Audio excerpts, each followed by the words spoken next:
J'ai déjà fait une série de podcasts avec des conseils pour bien préparer son voyage en Norvège, mais en fait ce sont des épisodes un peu génériques dans lesquels je donne des conseils un peu sur tout, sur plein de thèmes différents.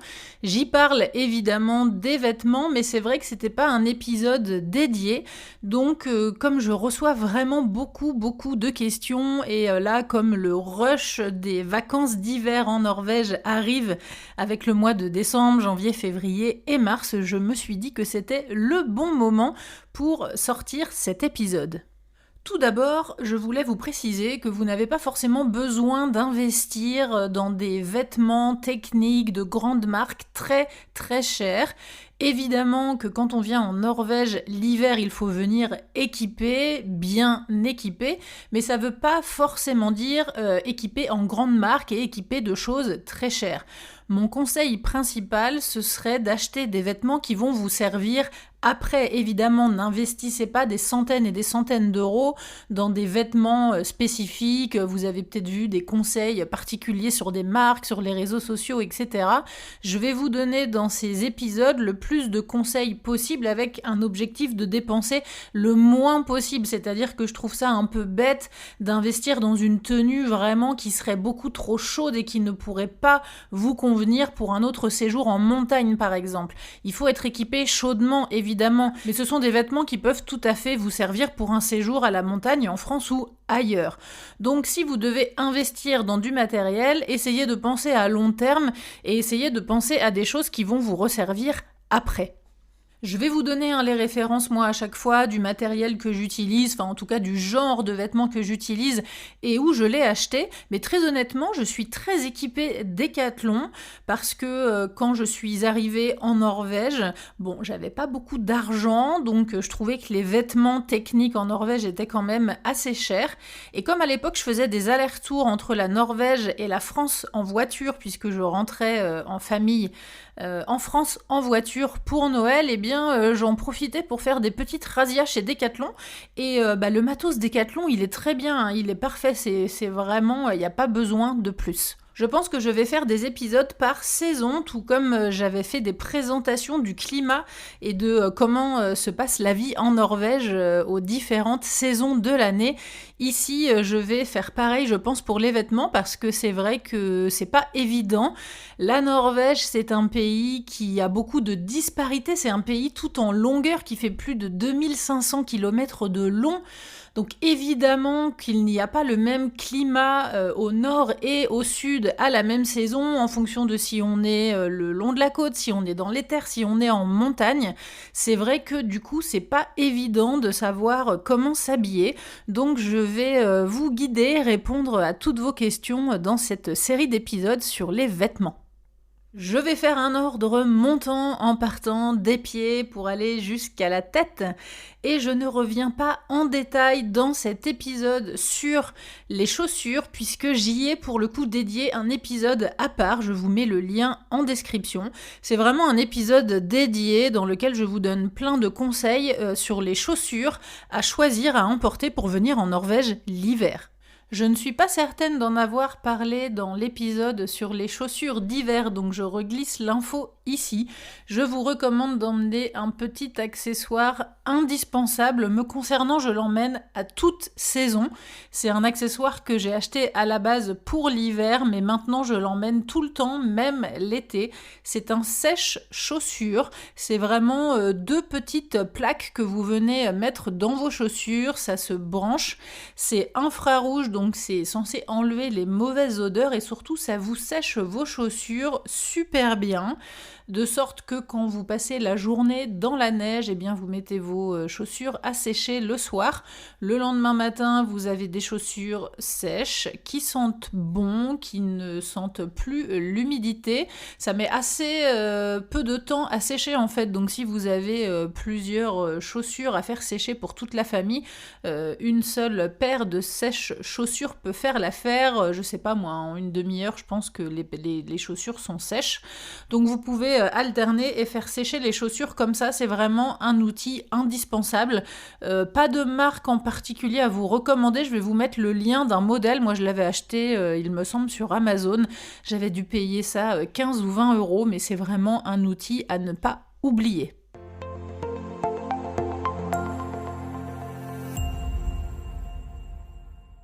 Je commence donc par les jambes. Alors, le premier conseil à savoir, c'est qu'il y a un vêtement très utilisé, très commun, qui est à proscrire en Norvège l'hiver. Alors je dis en Norvège, c'est les conseils que je vous donne dans cet épisode-là, c'est évidemment des conseils qui peuvent vous servir pour tout voyage dans un pays froid, hein. C'est pas lié à la Norvège, hein. Je prononce à chaque fois le mot Norvège parce que bon, je vous parle du pays dans lequel j'habite, mais si vous allez dans un pays scandinave autre ou dans un pays nordique où il fera froid, tous ces conseils seront tout autant valables. Alors le vêtement à proscrire l'hiver dans les pays froids, c'est le jean. Pourquoi ? Parce que le jean, ça gèle, ça durcit et on a une sensation de froid très désagréable. De plus, c'est pas coupe-vent, donc le vent s'infiltre et c'est très très désagréable. Et si vous partez toute une journée avec un jean et que dès le premier quart d'heure vous avez le jean qui gèle, je peux vous assurer que vous allez passer une très mauvaise journée. En plus, un jean qui gèle, ça veut dire que c'est un jean qui a pris de l'humidité. Et un jean qui a pris l'humidité et qui sèche pas bien, vous savez, vous allez avoir sur vous cette très désagréable odeur de chat mouillé ou de serviette pas sèche qui pue. Donc c'est une des raisons supplémentaires pour éviter de porter des jeans. Évidemment, quand on vient en Norvège, il y a plusieurs possibilités de séjour. Ça peut être un séjour dans le sud de la Norvège à travers les fjords. Ça peut être un séjour dans le centre de la Norvège, dans le nord, autour de Tromsø, au Lofoten ou jusqu'au Cap Nord. Donc évidemment, il va y avoir des conditions différentes, mais je vous recommande tout de même d'emmener quand même toujours un pantalon un peu plus fin, puisque même si vous êtes dehors toute la journée et que vous êtes habillé avec des vêtements chauds, eh bien le soir par exemple à l'hôtel, si vous dînez à l'hôtel que vous n'avez pas besoin de sortir, c'est quand même toujours agréable après une bonne douche chaude en fin de journée de mettre des vêtements un peu plus souples, un peu plus amples, un peu plus confort, de pas toujours être en gros vêtements soit de randonnée, soit de ski. Donc en pantalon plus souple, je vous recommande les pantalons en coton ou les pantalons en velours. Pour pouvoir s'adapter à tous les climats et à tous les froids, je vous recommande d'avoir, en plus de ce petit pantalon fin que vous pouvez très bien mettre sur vous par exemple pour venir, ce sera aussi votre vêtement de voyage pour faire la transition entre la France et la Norvège pour pas partir habillé comme un ours polaire quand on voyage pas confortable, quand dans l'avion on est déjà trop engoncé et trop habillé. On commence déjà assez mal son voyage, donc je vous recommande de partir avec des vêtements normaux. En fait, juste éviter les jeans, c'est vraiment le seul truc à éviter. Je vous recommande d'emmener deux épaisseurs de pantalons. Un pantalon style randonnée mais doublé, épais, ou alors un petit pantalon de ski mais fin. Moi j'ai un pantalon de chez Decathlon, alors je viens de regarder à l'instant, là il n'y a pas la marque dessus, il n'y a pas la référence, je n'arrive pas, alors c'est la marque Decathlon, hein, mais je n'arrive pas à retrouver la référence, mais c'est un pantalon de ski, mais très fin en fait, un pantalon femme près du corps, ça fait pas du tout gros. J'ai un autre gros pantalon de ski avec les grosses pattes larges en bas là pour pouvoir venir faire passer les chaussures de ski. Là le petit pantalon fin dont je vous parle, c'est un pantalon qui est vraiment, c'est un pantalon noir, qui est vraiment, on dirait presque un pantalon de ville en fait, c'est un pantalon de randonnée en fait. En premier vêtement chaud mais pas trop, je vous recommande donc soit un pantalon de randonnée doublé, épais, en matière un peu imperméable et surtout coupe-vent. Et un deuxième pantalon, là, plus pantalon de ski, mais faites attention de ne pas prendre un truc trop épais, trop engonçant, parce que en fonction de ce que vous faites, de toute façon, si vous faites des activités du type chien de traîneau, motoneige, etc., tous les prestataires proposent des surcombinaisons. Donc de toute façon, si vous avez un pantalon de ski qui est déjà très épais, si vous remettez une combinaison au-dessus, vous allez être engoncé, vous n'allez pas être bien du tout. Alors que si vous avez un pantalon plus fin, vous allez être mieux dans cette combinaison. Donc évidemment, je recommande d'emmener un pantalon type pantalon de ski un peu plus épais, mais dans les pantalons de ski, il y a plein de choix, hein. Il y a plein de choses, il y a des choses plus ou moins engonçantes. Donc ne prenez pas un truc trop épais, trop gonflant. Ça, ce sont des conseils plutôt pour les voyages vraiment très froids si vous allez dans le nord de la Norvège. Si vous faites un séjour dans le sud à travers les fjords, si c'est par exemple une traversée du pays entre Oslo et Bergen, vous allez tout de même passer par des zones montagneuses où il va faire froid, donc je vous recommande tout de même d'être couvert, mais là pas forcément besoin d'avoir un gros pantalon de ski, à moins que vous vous arrêtiez à Finse et que vous alliez faire du kite snow ou un truc comme ça, ou du ski là-bas, mais si c'est un voyage vraiment en mode en voiture ou en transport en commun où vous ne faites pas d'activité particulière, là, un gros pantalon de randonnée bien doublé suffira, pas besoin de partir en tenue de ski. En Norvège, il n'y a pas, dans le sud de la Norvège, il n'y a pas de température extrême, hein. On n'aura pas des moins 30 ou moins 40. Et au cas où, s'il y a des pics et qu'il fait très froid, ça va pas durer forcément longtemps. Donc ça sert à rien de mettre un pantalon trop épais. La tenue pantalon de ski, c'est vraiment recommandé plutôt, si vous allez dans le nord. Ou si vous êtes frileux, par contre, c'est pas, je ne vous dis pas qu'il ne faut pas en prendre, ça dépend vraiment et ça dépend aussi de ce que vous avez déjà. Si vous avez déjà un pantalon de ski dans lequel vous êtes bien et qui ne vous gêne pas de porter toute la journée, eh bien emmenez ce pantalon de ski, simplement emmenez autre chose évidemment à côté, mais de chaud, parce que si vous visitez Oslo par exemple ou Bergen, évidemment vous n'allez pas être en pantalon de ski dans Oslo. Donc là, un pantalon type randonnée doublé ou un petit pantalon de ski mais très fin, là vous serez vraiment bien, vous serez au chaud et vous serez plus à l'aise. Et donc, encore une fois, l'astuce des couches et des sous-couches, c'est que ces pantalons de randonnée doublés, s'il ne fait pas un froid extrême, ça peut suffire.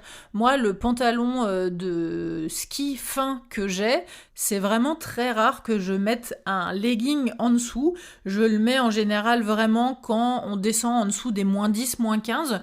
Donc, c'est-à-dire que moi, dans ma région, par exemple, c'est quand même assez rare. Ce pantalon, il est doublé, il est bien chaud.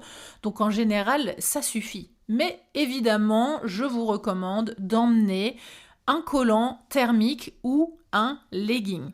Alors là, encore une fois, c'est propre à chacun. Comme je l'ai expliqué dans le podcast sur les chaussures, moi j'ai la peau très sensible, je suis très vite irritée et je ne supporte pas la laine sur la peau.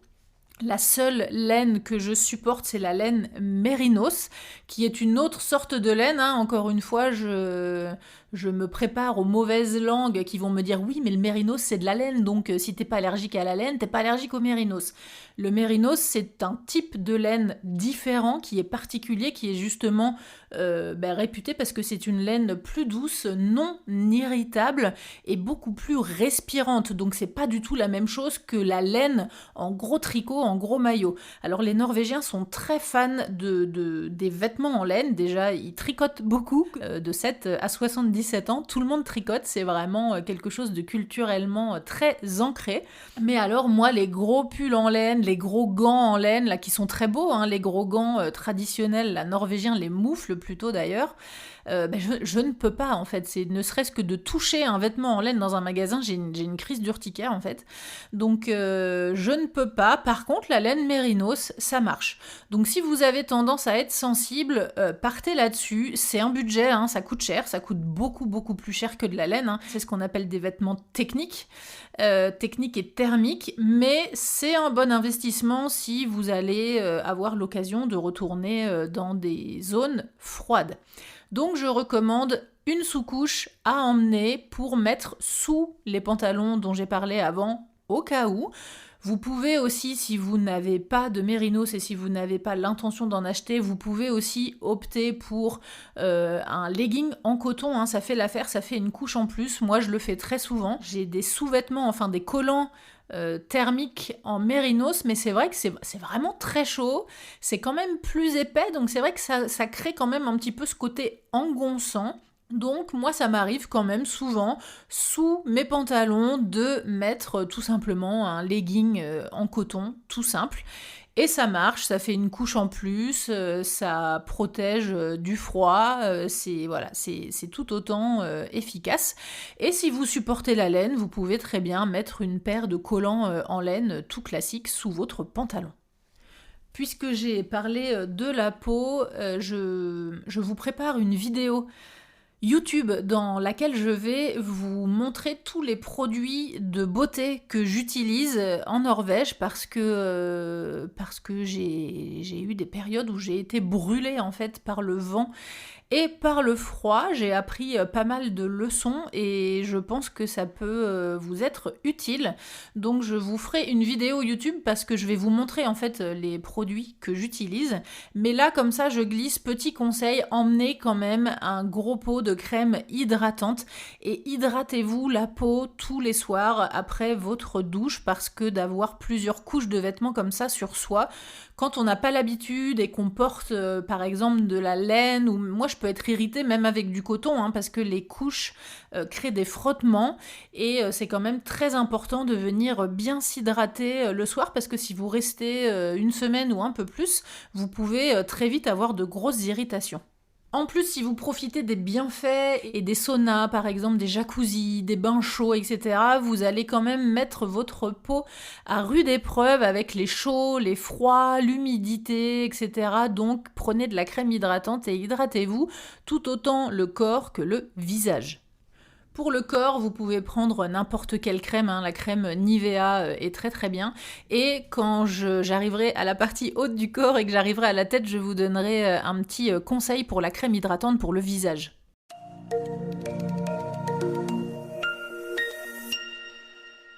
On monte d'un étage et on arrive en haut du corps. Alors au niveau du buste, comment s'habiller, que mettre comme pull, comme sous-pull et comme manteau ?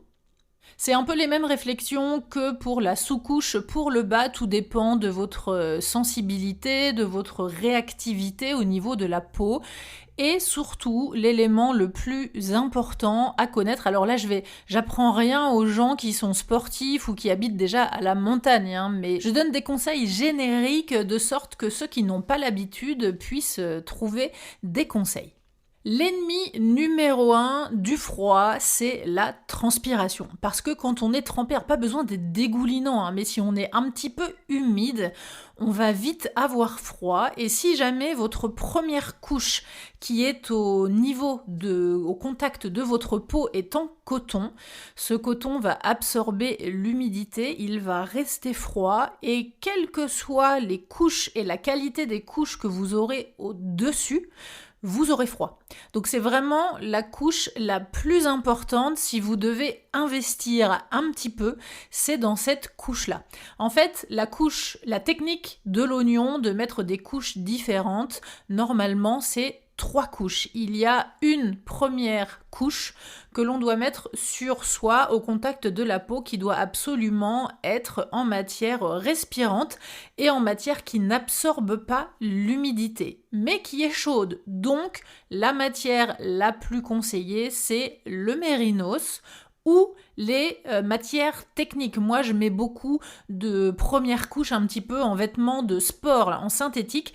Comme ça, je ne garde pas, le vêtement ne prend pas la petite transpiration et c'est pas forcément du mérinos. Donc si vous n'avez pas les moyens d'acheter du mérinos, utilisez des vêtements techniques, des vêtements de sport, de randonnée. Donc ça, c'est la première couche. La deuxième couche, c'est une couche qu'on appelle de chaleur. Donc là, c'est une couche qui peut être simple ou double. Vous pouvez avoir par exemple un petit sous-pull en coton, en mérinos ou en laine. Au-dessus de ça, vous pouvez avoir une deuxième couche de chaleur. Et là, ça peut être soit un pull, un gros pull en coton, un gros pull en laine ou une polaire ou un zip, quelque chose qui se zip, c'est vraiment au choix. Et au-dessus de ça, ce sera une couche donc imperméable. Donc là, ça va être soit un manteau, soit un gros manteau directement, soit un manteau chaud, mais pas forcément hyper imperméable, avec une autre couche au-dessus. Donc là, je vous recommande pas, parce que ça fait vraiment beaucoup de couches. Donc je vous recommande vraiment un bon manteau. Je vais y revenir après. Je reste pour l'instant un petit peu sur les pulls. Alors évidemment, c'est propre à chacun, il y a des gens qui sont frileux, qui ont besoin d'avoir beaucoup de couches sur eux, qui ont besoin d'avoir des couches de vêtements très chauds, qui aiment les vêtements en laine.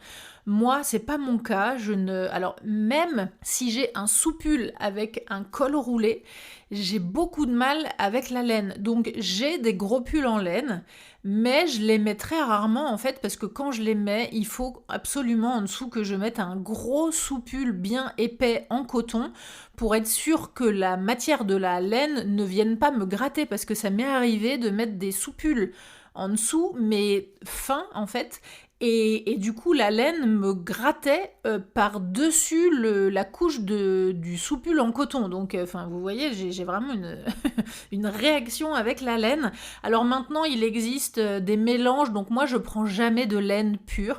Vous savez, les très beaux pulls norvégiens, là il y a plein de marques différentes, mais je les trouve magnifiques. J'aime beaucoup, mais je ne peux même pas les toucher, ces pulls. Je suis allée au Lofoten il y a pas longtemps et j'ai hésité, je me suis dit mais il faudrait vraiment que je m'achète un de ces pulls là, et bon c'est cher, hein, c'est entre 200 et 400 € le pull, mais j'étais là et je les ai touchés, mais rien que de les toucher, j'avais des petits boutons au bout des doigts, ça me grattait quoi. C'était j'ai des mouvements de répulsion avec la laine, vraiment je peux pas. Donc en fait je m'achète des pulls souvent dans lesquels il y a de la laine, mais c'est des mélanges avec des autres matières synthétiques, souvent avec du coton ou voilà, avec du synthétique ou d'autres matières, mais je ne prends presque jamais de pull en laine pure. Et puis moi, j'ai tendance à transpirer assez facilement, donc je mets toujours ma première couche soit en mérinos, soit en vêtements de sport. Au-dessus, je mets une couche en coton, et au-dessus, je mets soit un gros pull en laine, soit une polaire ou quelque chose de chaud, mais en coton en fait. N'oubliez pas aussi que même si vous allez faire des activités comme du chien de traîneau ou de la motoneige, même si vous allez dans le nord, vous allez très certainement vous promener un petit peu dans Tromsø par exemple, et il faut savoir qu'en Norvège, tous les intérieurs sont très très très chauffés. C'est vraiment surchauffé, hein. Moi j'aime bien avoir chaud, c'est vrai que chez moi je sais pas, il fait autour de 19, 20 degrés. C'est vrai que j'aime pas quand il fait 17, 18, pour moi c'est trop froid. C'est encore une fois propre à chacun. Moi j'aime bien être autour de ces températures-là, mais j'aime pas avoir trop chaud. Les Norvégiens, ils chauffent dans les intérieurs, mais même chez eux, hein, c'est la pompe à chaleur, elle est à 24, plus un feu de cheminée, plus des... Enfin, ils chauffent vraiment beaucoup, et vous verrez que dans tous les intérieurs, c'est comme ça, dans les hôtels, c'est comme ça, Alors ne vous inquiétez pas, hein, vous aurez pas froid dans les hôtels, dans les magasins, l'hiver, par exemple, les vendeurs, les vendeuses, c'est pas impossible de les voir en t-shirt, hein. C'est vraiment très très chauffé. Donc si vous entrez comme ça dans des magasins quand vous vous promenez, si vous êtes trop habillé, que vous avez trop d'épaisseur sur vous, que vous ne pouvez pas enlever facilement, vous allez transpirer, ça va être désagréable. Moi, je sais que quand je me promène en Norvège l'hiver dans les magasins, je passe mon temps à enlever et à remettre mon manteau, parce que dès que je rentre dans un magasin, je me tape des bouffées de chaleur et je transpire tout de suite, parce qu'il fait vraiment très très chaud. Et ça, c'est vraiment fatal. Si vous vous posez un petit peu, vous êtes un peu fatigué, un peu froid, vous ressortez dans le froid et là, bam, c'est la crève assurée.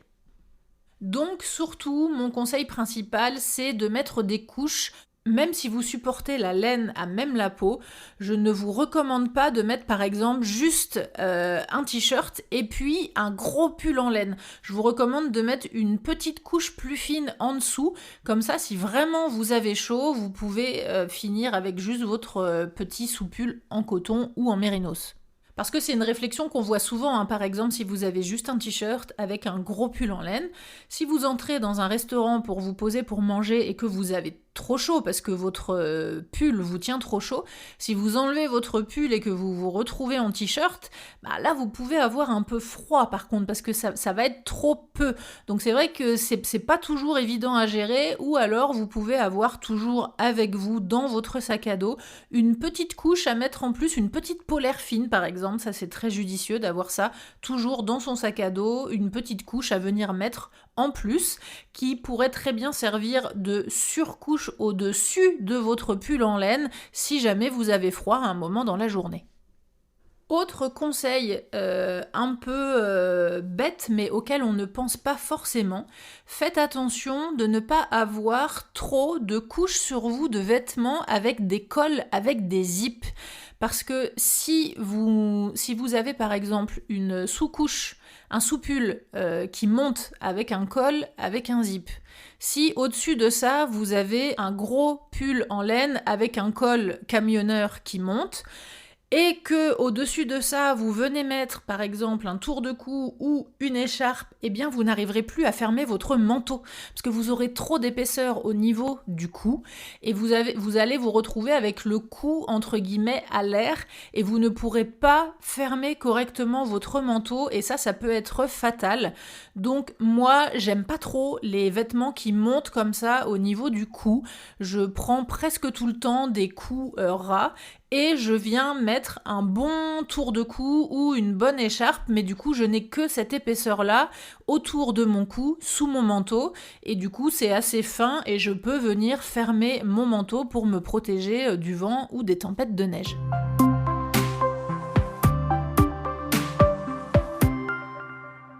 Concernant les manteaux, vous m'envoyez très souvent des questions en me demandant si j'ai des marques à conseiller, etc. Alors il y a plein de marques de manteaux vraiment très chers, il y a les Canadian, il y a les North Face, etc. Et très honnêtement, c'est pas forcément les manteaux les plus adaptés. Moi, je me suis acheté une North Face pour mon tout premier voyage en Norvège en 2010. Et j'habitais à Paris à l'époque, donc j'avais pas du tout besoin de gros manteaux. Mais comme je me déplaçais en scooter, je me suis dit, si j'investis dans un gros manteau, finalement, comme je faisais du scooter à peu près toute l'année, parce que à Paris, on n'avait pas trop de neige, les seuls moments où j'utilisais pas mon scooter, c'est quand il gelait. Mais je me suis dit, ce manteau, finalement, il me servira aussi à Paris, donc ça vaut peut-être le coup d'investir. Et puis comme on avait envie de découvrir un peu aussi d'autres pays nordiques et tout, on s'était dit que c'était un investissement qui nous servirait. Donc tous les deux avec mon copain à l'époque, on avait investi dans des North Face. On avait acheté ça, je me souviens, au Vieux Campeur à Paris. On avait payé ça vraiment très très cher. Et j'en ai été contente un moment. Alors c'est vrai que c'est bien, ça tient chaud, mais je trouve quand même que c'est des manteaux qui créent un effet d'engoncement en fait, qui sont très très doudounes. Et je sais pas, j'étais pas du tout à l'aise. Par exemple, moi dans Paris, quand j'allais me promener et que je savais que j'allais faire les magasins, je mettais jamais ce manteau-là parce que j'étais pas du tout à l'aise dedans. Je me sentais trop engoncée. Je sais pas, ça me serrait sous les bras. Pourtant, c'était la bonne taille, mais j'ai très honnêtement pas été très fan de ce manteau. Donc je l'ai gardé quelques années, je l'ai eu au début quand on est arrivé en Norvège, mais très vite il m'a pas plu du tout en fait, donc j'ai cherché d'autres manteaux, donc j'en ai eu d'autres entre-temps, mais il y a pas longtemps je cherchais un autre manteau un peu plus chaud parce que je savais que j'allais retourner au Lofoten l'hiver et que j'allais faire du bateau, que j'allais être vraiment en plein vent, etc. Donc j'ai cherché un nouveau manteau. Et j'étais en France à cette période-là, parce que j'allais partir en début d'année et j'étais à Noël en France quelques mois avant en famille. Et j'ai trouvé le manteau parfait à Decathlon. Tout ça pour vous dire que vraiment ça sert à rien d'investir parce que il peut y avoir de tout. Hein. Il y a des manteaux qui valent 1000, 2000, 3000 euros. Enfin, franchement, ça sert à rien. Vous pouvez, hein, si vous avez envie, si vous avez les moyens, c'est pas du tout un contre-conseil. Mais c'est pour vous dire que c'est pas indispensable. Moi, je me suis acheté une doudoune hiver à Decathlon qui est géniale. Alors, j'ai pas du tout de sponsor avec Decathlon, hein, faudrait. J'ai fait une vidéo YouTube pour montrer comment replier la tente Decathlon, là, 2 secondes qui se jette. C'est un gros succès, hein, cette vidéo. J'ai plus de 600 000 vues dessus et je crois que j'ai plus de 150 000 vues sur la version short en format vertical. Enfin bref, donc faudrait peut-être que je demande un partenariat à Decathlon. Mais bref, j'ai pas du tout, j'ai aucun intérêt à vous vendre hein, du matériel Decathlon. C'est juste que, franchement, tout le matos qu'ils font, c'est vraiment pas mal.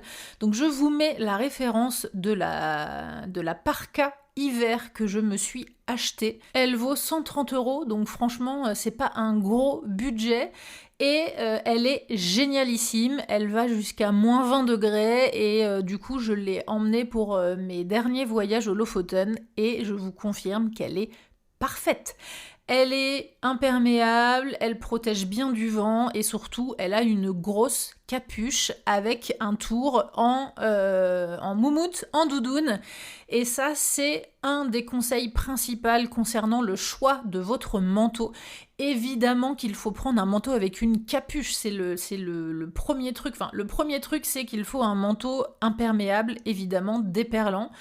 Et il faut une capuche pour vous protéger du vent et de la neige, pas forcément que de la pluie, mais surtout du vent et de la neige, parce que vous verrez que le vent en Norvège, c'est un ennemi, c'est pas l'ennemi numéro 1, mais presque. C'est très très souvent, hein, moi, que quand je vais me promener, je mets ma capuche au-dessus d'un bandeau d'oreille ou d'un bonnet. Mais c'est vraiment très très important et surtout quand il y a beaucoup de vent et qu'il neige, que vous êtes un peu pris dans une tempête de neige, si vous avez une capuche mais sans moumoute autour, vous allez vous prendre tout le vent et tous les flocons de neige dans les yeux et c'est très désagréable. Alors si c'est la journée et qu'il fait beau, il se peut que vous ayez, parce qu'il peut neiger mais tout en ayant du soleil, donc là vous pouvez très bien avoir des lunettes de soleil. Si vous portez des lunettes de vue, c'est assez chiant hein, quand il neige ou quand il pleut parce qu'on voit plus grand chose, mais si vous avez les yeux à nu, eh bien quand il neige, quelquefois c'est de la neige un peu dure, c'est presque un peu du givre qui tombe, et quand on se prend ça dans les yeux, c'est assez désagréable. Vous verrez d'ailleurs quelquefois des gens qui portent des lunettes mais transparentes en fait, sans teinte. C'est vraiment juste pour protéger du vent et de la neige. Il y a aussi des gens qui portent des lunettes un peu orange. C'est comme pour la conduite, c'est des lunettes qui servent à amplifier les reliefs et qui servent à... ça éclaircit un petit peu, ça donne un petit peu plus de luminosité. En tout cas, ça peut faire assez mal aux yeux si on est pris dans des tempêtes de neige et qu'on a une petite capuche toute fine qui ne va pas plus loin que le bord du visage en fait. Donc je recommande quand même des grosses capuches avec un tour en moumoute. Essayez aussi de prendre un manteau avec le bout des manches avec des petits élastiques de sorte que le froid et le vent ne rentrent pas, parce que moi j'ai des manteaux d'hiver où il n'y a pas ces petits élastiques là, où c'est large, et franchement quand il fait très froid, du coup ces manteaux j'évite de les mettre parce que le froid rentre à l'intérieur et ça crée une sensation de froid dans tout le corps. Ça dépend aussi des goûts, c'est propre à chacun, mais c'est vrai que moi j'aime bien les manteaux un peu longs, j'aime pas les manteaux trop longs, alors ça dépend des modes, hein. En ce moment c'est un peu la mode des manteaux très très longs, presque qui touchent par terre. Moi je trouve ça déjà pas très joli et pas très agréable, hein. Si vous marchez beaucoup, c'est vraiment pas très agréable, mais c'est vrai que moi je trouve que c'est quand même intéressant d'avoir un manteau mi-long, c'est-à-dire qui couvre quand même les fesses et le haut de la jambe. Si vous optez pour une doudoune un peu en mode bombers, là, comme certaines formes de North Face, les North Face courtes, vous pouvez quand même avoir une sensation de froid parce que même si vous êtes bien couvert en termes de pantalon, si vous avez les fesses et le haut des jambes à l'air, eh bien vous aurez forcément moins chaud que si vous avez un manteau qui vous couvre les fesses.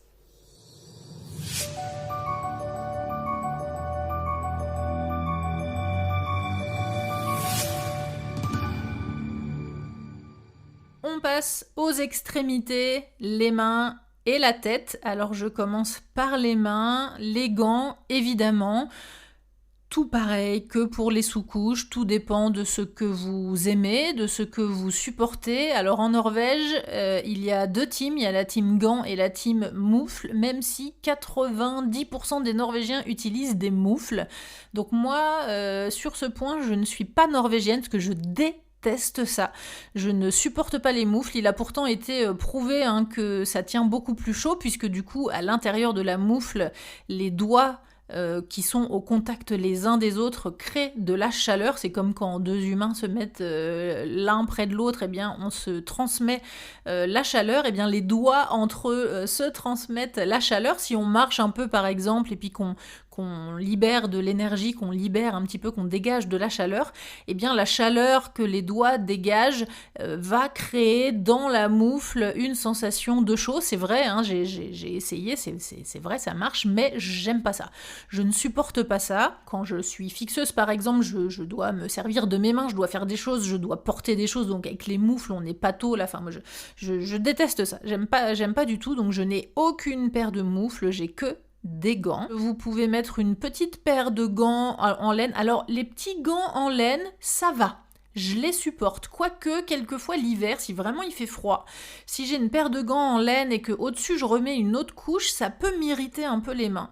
Donc j'ai 2000 paires de gants, j'ai toutes les j'ai toutes les matières, j'ai toutes les épaisseurs, j'ai toutes les imperméabilités, mais quand même, je suis très fan des gants techniques. Dans tous les cas, je vous recommande quand même d'avoir 2 épaisseurs de gants, d'emmener effectivement toujours une petite paire de gants fines, parce que s'il fait pas très très froid, c'est pas toujours très agréable d'avoir des gros gants.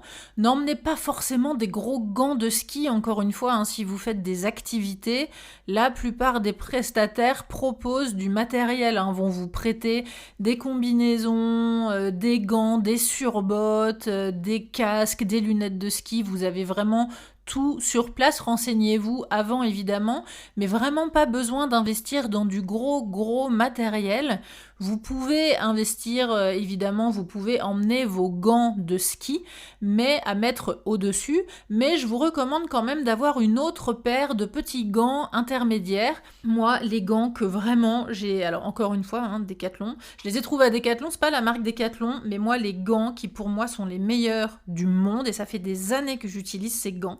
Alors c'est la marque Forclaz, mais il y a exactement les mêmes gants, donc de la marque Simon, je ne sais pas comment on dit, si c'est Simon ou Simonde, mais je vous mets la référence aussi en description. C'est des gants que j'appelle techniques. En fait, c'est des gants qui sont chauds, qui sont imperméables, surtout qui protègent du vent, mais il y a un petit grip en fait à l'intérieur, donc on n'est pas pâteau avec ces gants-là, parce que moi souvent en fait quand je suis dehors, c'est des gants que j'ai découverts pour quand je travaillais à Enerco, parce que quand j'étais dehors, je filmais en fait, donc j'avais besoin de me servir de mes mains, donc évidemment je pouvais pas du tout être en moufle, mais surtout j'avais besoin de gants, pas forcément tactiles, enfin si j'avais besoin de gants tactiles, puisque les caméras que j'utilisais à Enerco, j'avais des réglages à faire sur l'écran, mais j'avais surtout besoin qu'il y ait un petit peu de grip, qu'il y ait de l'anti-dérapant à l'intérieur pour pouvoir tenir correctement mon matériel et ma caméra, alors qu'avec les gants qui sont lisses,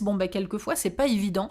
Donc là c'est des gants qui sont à la fois tactiles, il y a le pouce et l'index qui ont des zones tactiles, qui sont anti-grippe et qui sont imperméables et chauds. Après, c'est pas des gants qui suffisent, par exemple, si vous allez avoir du -20 ou du -30. C'est des gants, je dirais, qui vont peut-être jusqu'à du -5, -10.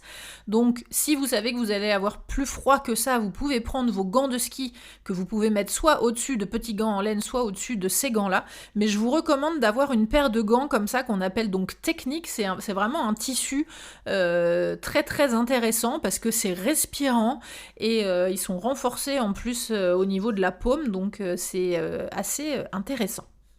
Même si vous avez l'impression qu'il fait pas forcément très froid, faites attention au vent, car moi je me suis fait plusieurs fois brûler la peau des mains avec le vent où je me disais oh ça va, il fait pas trop froid, je peux rester comme ça si on a besoin d'être un peu sur son téléphone et tout ça. Et en fait on se fait très vite brûler par le vent. Et le problème, c'est qu'après, les brûlures, ça fait vite des grosses gerçures, des crevasses, et c'est assez long, en fait, à guérir, et ça va vous faire mal. Donc, je vous recommande d'avoir toujours une petite paire de gants fines, soit en tissu, soit en laine, qui sont tactiles, de sorte que même si vous avez besoin de toucher à votre téléphone, vous gardez toujours une protection sur vos mains.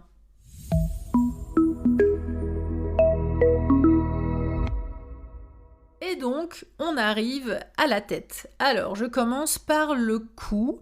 Là, il y a deux écoles aussi. Alors moi, j'aime bien les deux. Il y a soit les tours de cou, soit les écharpes. Les tours de cou, c'est vrai que ce qui est un peu chiant, c'est que une fois qu'on l'a autour du cou, si on arrive dans un magasin par exemple et qu'on veut l'enlever parce qu'on a chaud, on l'enlève, on se décoiffe, si on a le bonnet sur la tête, tout s'enlève, si on porte des lunettes, faut que quelqu'un nous tienne les lunettes et tout, enfin, c'est un peu chiant. Donc ça dépend des conditions. Moi, alors c'est pareil, j'ai une collection. J'ai une collection de tours de cou et d'écharpes, je vous raconte même pas. C'est vrai que sur ce coup-là, je fais quand même un peu ma fille, ma petite princesse de base. J'ai beaucoup de vêtements.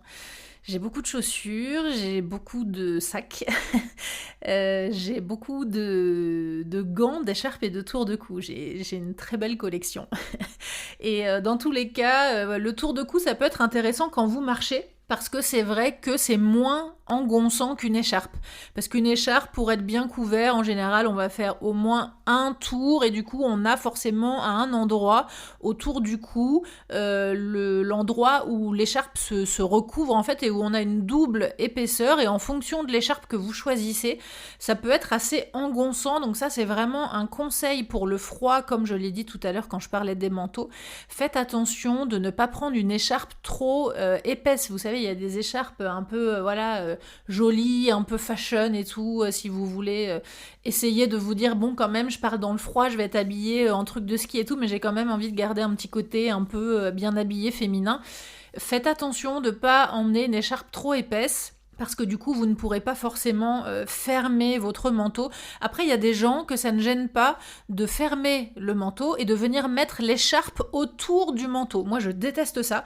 Je n'aime pas du tout parce que déjà, je trouve que ça protège... Enfin, j'aime pas avoir la sensation du manteau, du col du manteau sur ma peau. En fait, j'ai besoin d'avoir l'écharpe en dessous, mais c'est tout à fait possible de venir mettre son écharpe au-dessus. Mais en tout cas, faites attention à ça. Au cas où, prenez les deux, un tour de cou et une écharpe. Comme ça, si vous savez que vous allez marcher et que vous voulez pas être engoncé, prenez plutôt le tour de cou. Et si vous savez que vous allez vous promener, plutôt faire des magasins, etc., là, peut-être l'écharpe est plus judicieuse. Un petit conseil de posture et de bien-être quand vous allez être en Norvège. Faites attention avec le froid et avec les couches de vêtements, peut-être si vous n'avez pas l'habitude d'avoir autant de couches sur vous. Faites attention de ne pas contracter vos épaules parce que, en plus, si vous avez un sac à dos qui peut être peut-être un peu lourd, beaucoup de gens en fait remontent les épaules comme ça par froid, un peu par contraction, et en fait on s'en rend pas compte, mais si vous passez plusieurs heures par jour contractées comme ça, vous allez avoir très mal au dos, très mal aux épaules, très mal au cou, ça peut même vous déclencher des maux de tête. Donc faites attention, la tenue que vous portez et le fait d'être confortable dans ces vêtements, c'est vraiment très très important.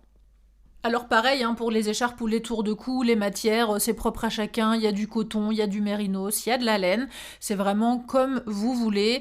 Alors moi, par contre, il y a un truc que je supporte, c'est les tours d'oreilles qui sont en laine, mais où l'intérieur est doublé en polaire. Donc ça, c'est très chouette. J'en ai une belle petite collection aussi.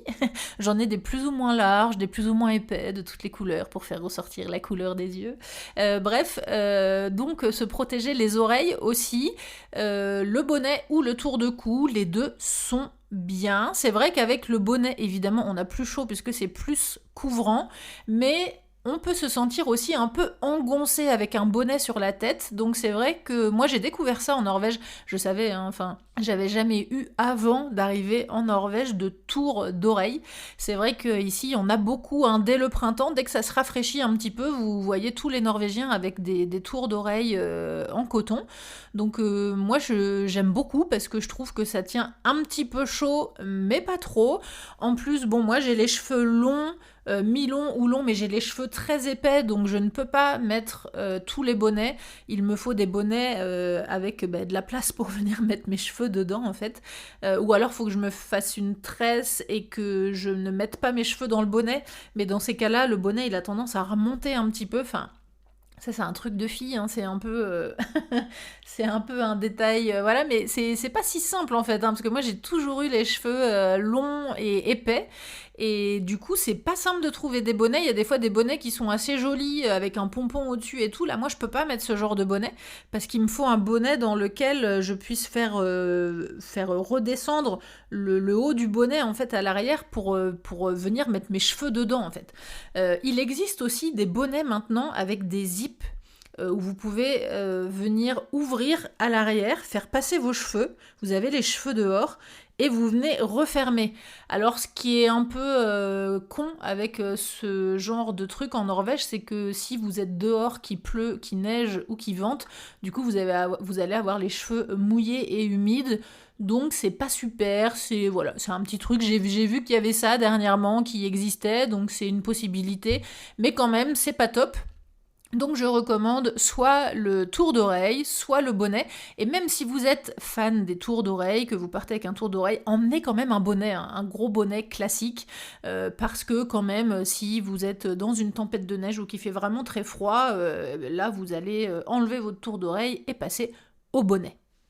S'il fait pas forcément très froid, mais que vous voulez vous protéger juste du vent par exemple, il existe plein de sortes de bonnets plus fins, en tissu, qui sont pas doublés, qui sont pas en gros coton, mais qui sont assez fins, ou alors en toute petite polaire fine, c'est assez agréable. Bon, ça c'est plus un tips qui serait pour le printemps ou l'automne, donc j'y reviendrai dans les épisodes dédiés, mais en fonction de la période de l'hiver à laquelle vous partez, si vous partez au tout début de l'hiver ou à la fin de l'hiver, peut-être ça peut être judicieux d'emmener un petit bonnet comme ça un peu plus fin. Vous me posez aussi souvent la question en me disant « Anne-Sophie, je vais venir en Norvège l'hiver, donc du coup il n'y aura pas beaucoup de lumière, ça sert à rien que j'emmène mes lunettes de soleil. » Alors évidemment, tout dépend de là où vous allez. Si vous allez au Cap Nord au mois de décembre ou au mois de janvier, ce sera les nuits polaires, donc là effectivement c'est peut-être pas indispensable. Mais si vous venez dans le sud de la Norvège, en dessous du cercle polaire, on n'a pas de nuit polaire. Le jour se lève.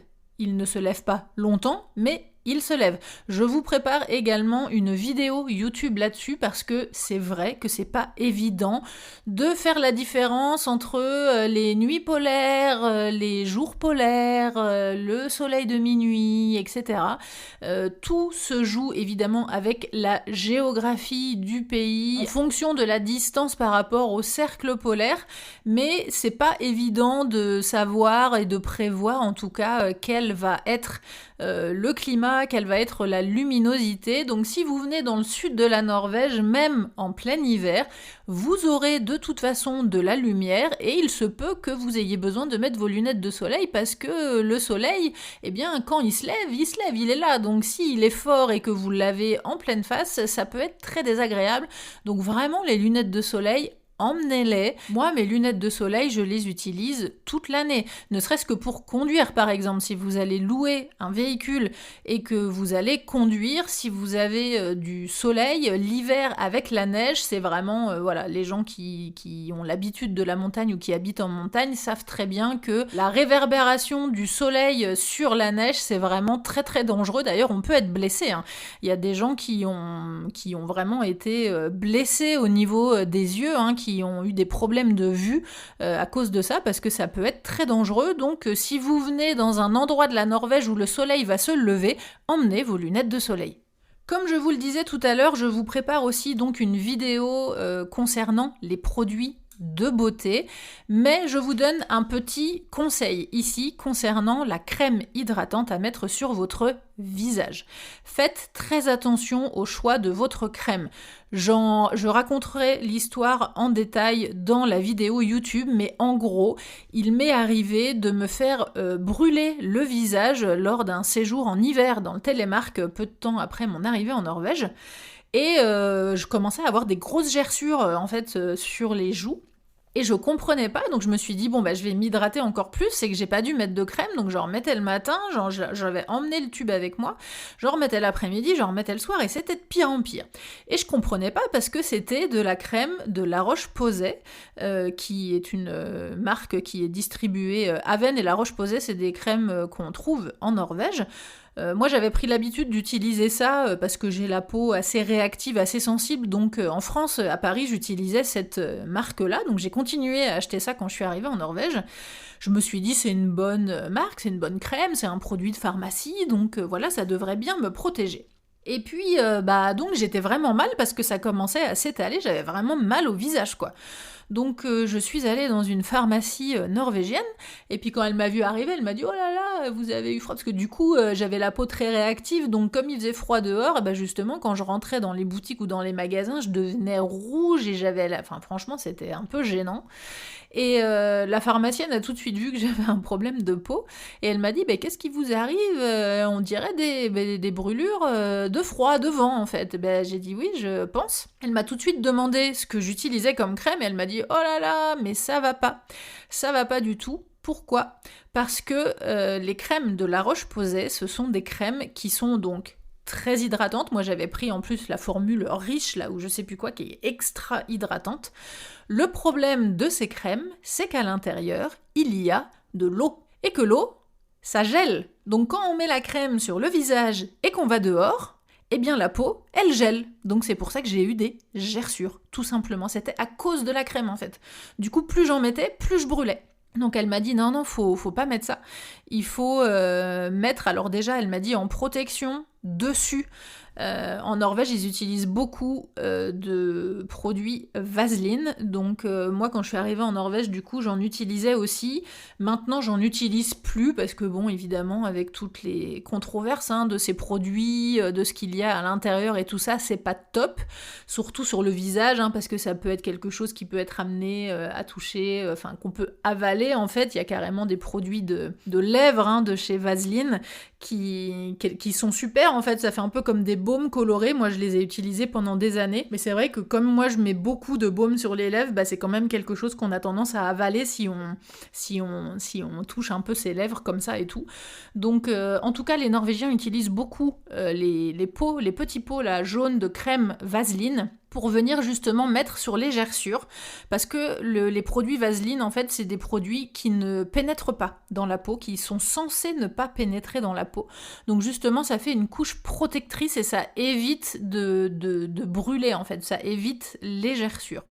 Donc elle m'a conseillé de venir mettre ça dessus, à l'endroit où j'étais déjà brûlée, en fait, pour que ça passe dessus, pour que ça protège. Mais elle m'a surtout conseillé une autre crème, et c'est cette crème-là que je vous recommande. Et c'est une marque qui est géniale, que moi j'utilise. J'utilise tous leurs produits. Il y a des produits de douche, il y a des produits pour le corps, il y a des produits pour le visage, il y a des produits pour les mains, il y a des sticks à lèvres. C'est vraiment un produit super. C'est la marque qui s'appelle le Dr Greve, et c'est une marque qui qui est donc spécialisée pour les climats nordiques. Et ce sont des produits dans lesquels il y a très peu d'eau. Donc c'est la seule crème que j'ai trouvée qui fait que quand je vais dehors, je n'ai pas mal à la peau, je ne brûle pas. Donc c'est une crème qui à la fois protège, donc que je mets le matin pour pouvoir sortir et que je remets le soir en hydratation parce que c'est une crème très hydratante. En plus, ça colle pas, ça sèche assez vite, franchement, c'est un produit très très intéressant. Et le summum du top, c'est que c'est pas très cher.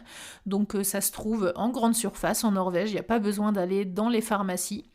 Donc c'est vraiment une marque super, je vous recommande d'acheter ces produits quand vous arrivez en Norvège pour vous hydrater, c'est vraiment top. Je vous mets aussi la référence en description du podcast.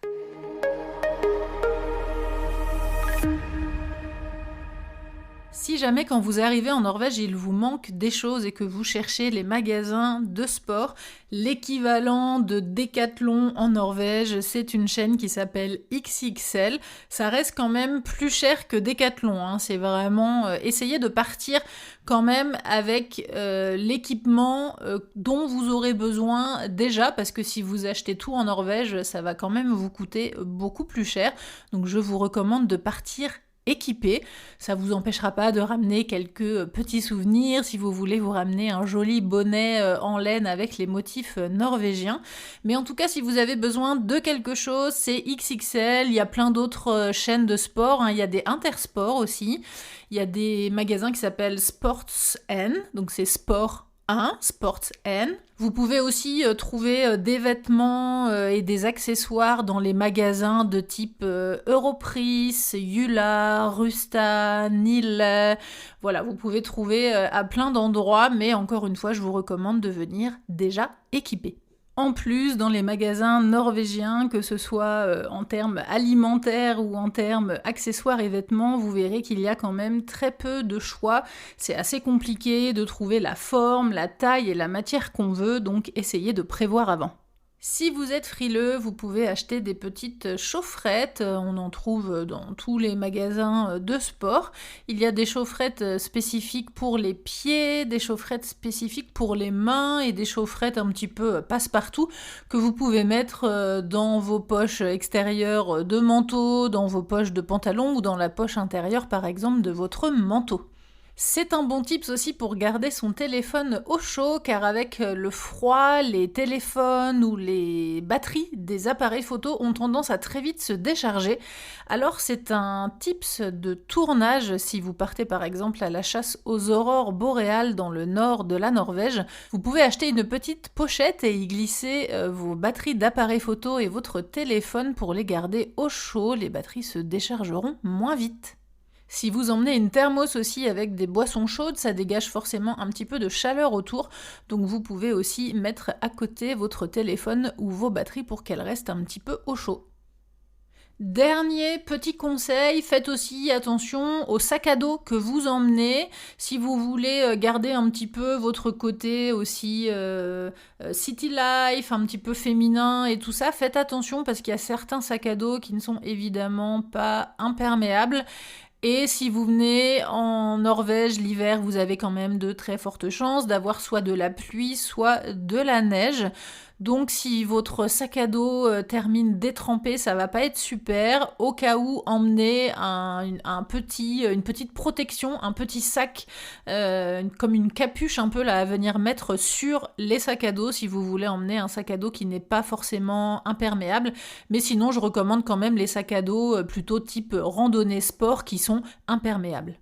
Et aussi, en Norvège, n'oubliez pas qu'il est indispensable, il est obligatoire en tant que piéton de se faire voir, de porter sur soi quelque chose de fluo. Donc en Norvège, on appelle ça des réflexes. C'est soit des petites bandes qu'on va venir se mettre autour des bras, autour des jambes, soit un petit peu comme un petit gilet alors il y a beaucoup de Norvégiens qui mettent des gilets jaunes, hein, donc si vous voyez des gilets jaunes dans la rue, c'est pas des manifestants, hein, c'est juste des gens qui se promènent. mais il y a beaucoup de gens qui mettent vraiment les gilets jaunes de circulation là.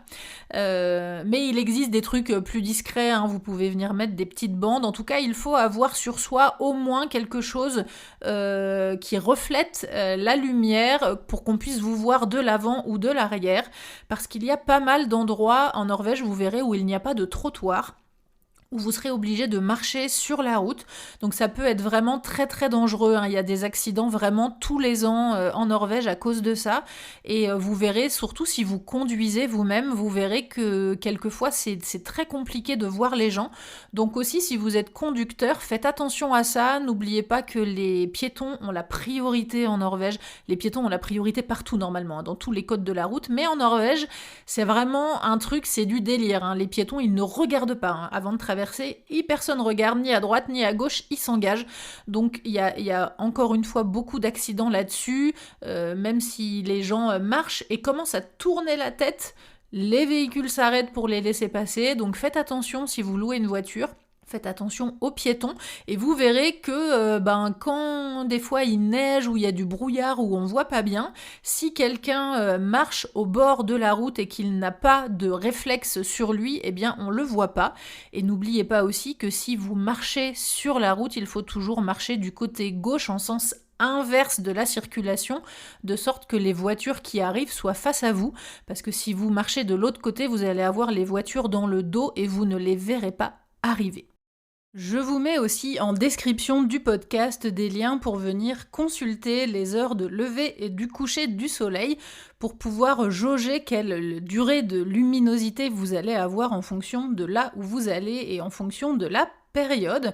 Je vous mets un autre lien pour regarder les températures et je vous rappelle qu'il est fortement recommandé d'utiliser l'application gratuite de météo norvégienne qui s'appelle IR, ça s'écrit YR, et c'est une application vraiment très fiable, très précise, donc avec les indications de vent, de météo, il y a même quelques indications concernant les aurores boréales, et je vous mets aussi en description le nom des 2 applications que j'utilise pour vérifier s'il y a des aurores boréales, pour vérifier l'indice, le KP.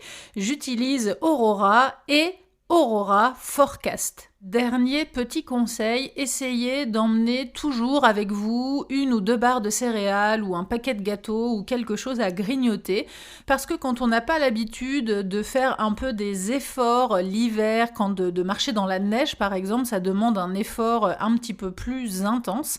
Et c'est vrai que si vous partez vous promener, eh bien l'hiver avec le froid, avec le fait de marcher dans la neige, avec l'obscurité, ça peut vous déclencher en fait des fringales à des moments que vous auriez pas attendus. Et si vous vous faites avoir au milieu d'une promenade et que vous faites une petite crise d'hypo ou que vous vous sentez pas bien parce que vous n'avez rien à manger, ça peut vite être des situations un petit peu embêtantes. Donc essayez d'avoir toujours sur vous un petit peu quelque chose à grignoter, de l'eau et une boisson chaude. J'espère que tous ces conseils vont vous permettre de passer un bon séjour en Norvège en hiver. Je vous rappelle que je crée des voyages sur mesure. Je peux vous créer un séjour à la carte, je m'occupe de toutes les réservations, des logements, des petits déjeuners, de certains dîners, des activités, des locations de voitures, des locations de transport, des croisières, de tout, absolument tout, sauf des billets d'avion. Vous aurez un carnet de route complet, l'assistance de l'agence, c'est vraiment un voyage très très complet. Je propose aussi du consulting pour vous aider à organiser votre voyage, pour répondre à